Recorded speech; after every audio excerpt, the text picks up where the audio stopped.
We suffer from something called SAD, situational attention deficit disorder. Now, I hope you notice, by the way, the pronoun that I'm using is we. I do not come to you as a voice of wisdom today. I come to you as a fellow pilgrim on this journey that we call life. And sometimes I think I understand this well, and other times, quite frankly, I stink. And my husband says, Eileen, read your book. So as I'm talking out loud to you, I'm talking out loud to myself. And so when I think of this suffering, this ailment called SAD, I'm going to describe some of the symptoms. And so that I don't feel like I'm alone, if you experience these symptoms, would you please say, oh yeah, can you do it? Oh, yeah. All right, so here's some of the symptoms. You walk into a room, you stand there, and you think, I came in here for a reason. Good. Got. All right, here's another one. You look down at your PDA, your day timer, wherever it is that you keep appointments, and it says, John Jones, 10 o'clock. And you're thinking, I have no clue who he is. All right, now here's one of my favorite ones. In your wonderful, proficient, productive best, you make a phone call. And while the phone is ringing, you decide you're also going to answer email. You're ahead of me. You're right. So that by the time the person on the phone says hello, you forgot who you called. Right? Your brain went out your nose. That's a pretty sight, isn't it? But you know what? This is multitasking at its absolute worst, and we do it all the time. The first research that was done on this actually came from the University of London, and they're continuing to track this, that when we try to multitask that way, particularly because you're asking your brain to do a bunch of different things. You got a visual component that's going here, you have the words that you're going to type here, then you also have the auditory side here. You lose as much temporarily as 10 points of IQ trying to do that. That is as much as if you had sat there and smoked a joint. So the next time you feel tempted to do this, just pretend, go, I'm not going to do this.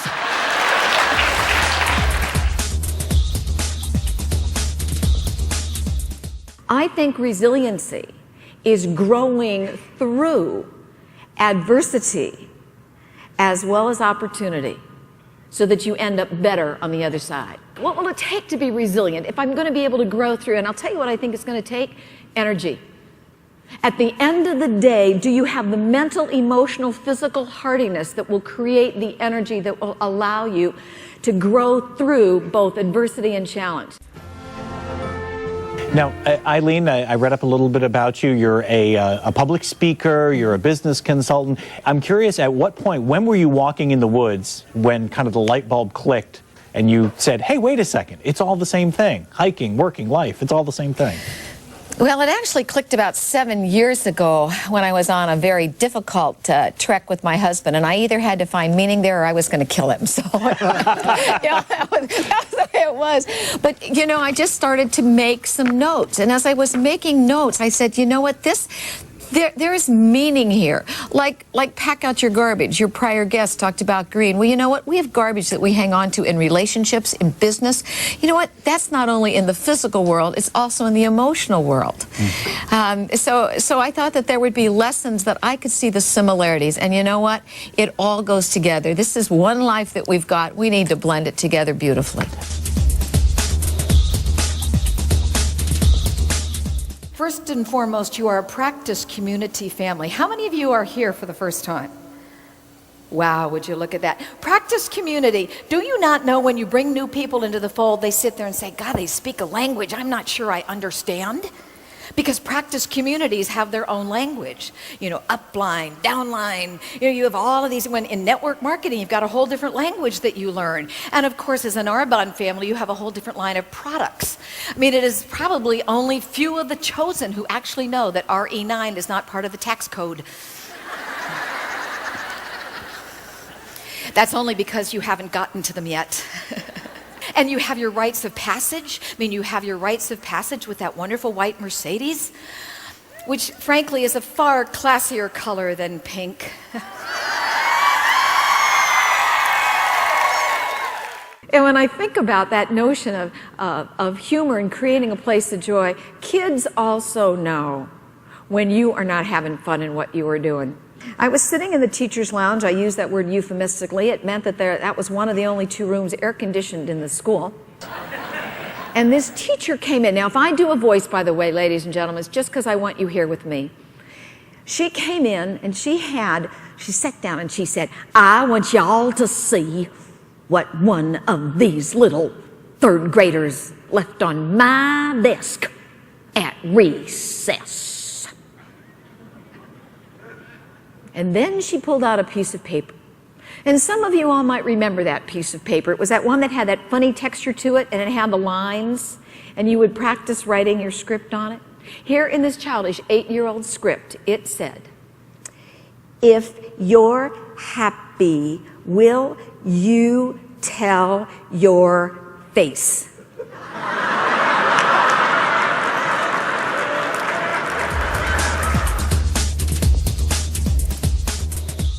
How many of you are sitting right now next to people that you already know pretty well? Can I see a show of hands? This is what I thought. See the blue shirts? The blue shirts are all together. So here's what, all right.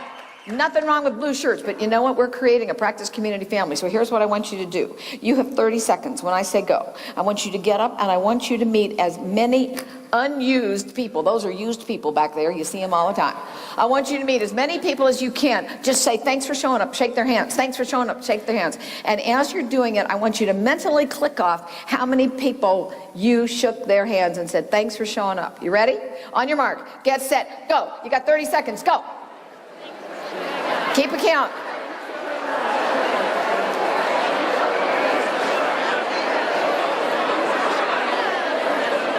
Thanks for showing up.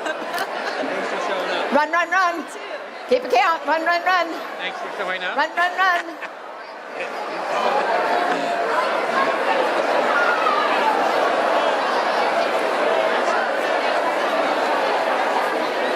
Time's up. See, I can't jiggle like that. Keep my arms down.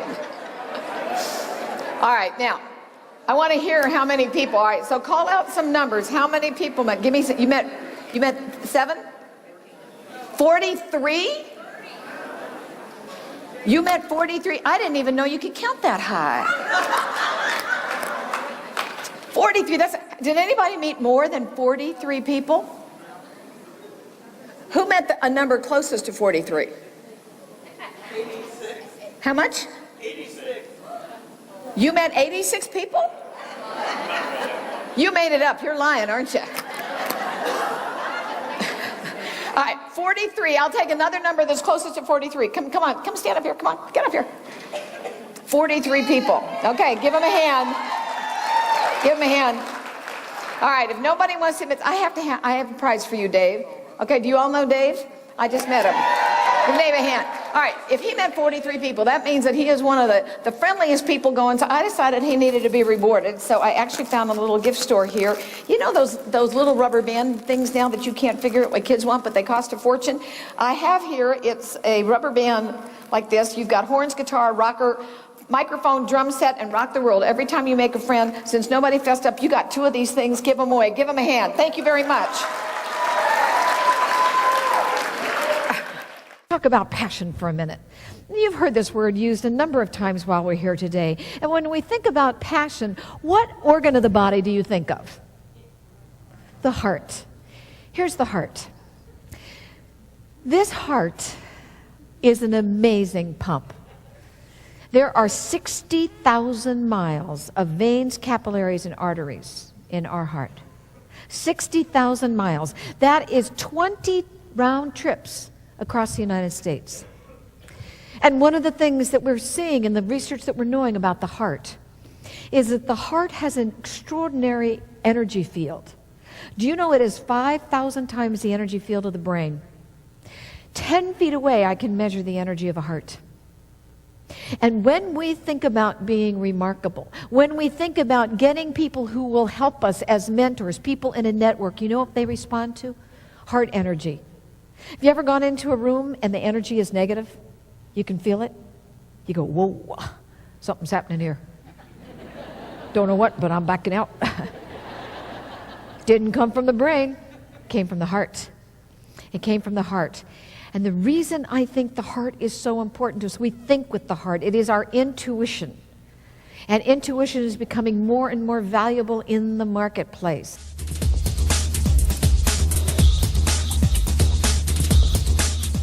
I was facilitating a 2-day management retreat for the heads of global regulatory affairs for a worldwide pharmaceutical company. 18 people, 15 men, 3 women from around the globe. Holly doesn't have this baby, doesn't have the baby. We are now at day 2 of the conference. It's at the end. And Bill has called me in the morning to say they're going to induce labor. And at the end of that second day, I could look at these 18 men and women and I could say, you will remember this day because you have come so far in coalescing as a group. And they had. 18 sets of eyes from around the world looked at me and said, yeah, it's true. I said, yeah. Will you come to dinner? We go to dinner. What else am I going to do? We're sitting at dinner, the maitre d' calls and says, call for you. Yeah. Okay, Bill, what? Yeah. C-section. Oh, 10.5 pounds? A little girl, Alicia Lynn. I go back to that table and 18 sets of eyes say, yeah, so what? I said, well, it's a little, well, not so little girl, Alicia Lynn. 18 people from around the globe jumped on their feet, ordered the champagne, and said, to Alicia Lynn. And I cried big time. Now here's the correlation. 18 people from around the world stood and saluted a child whom they will never see. When you do the work that you do well in your communities for the children that we will never see, because you want to hand off to these students a profession that lasts for Alicia and Claire and Sienna and their children. You do that, and I guarantee you, doesn't matter what happens. You can take a licking, but you will always keep on ticking. Thank you for what you do. Thank you. God bless you all. Thank you. To you.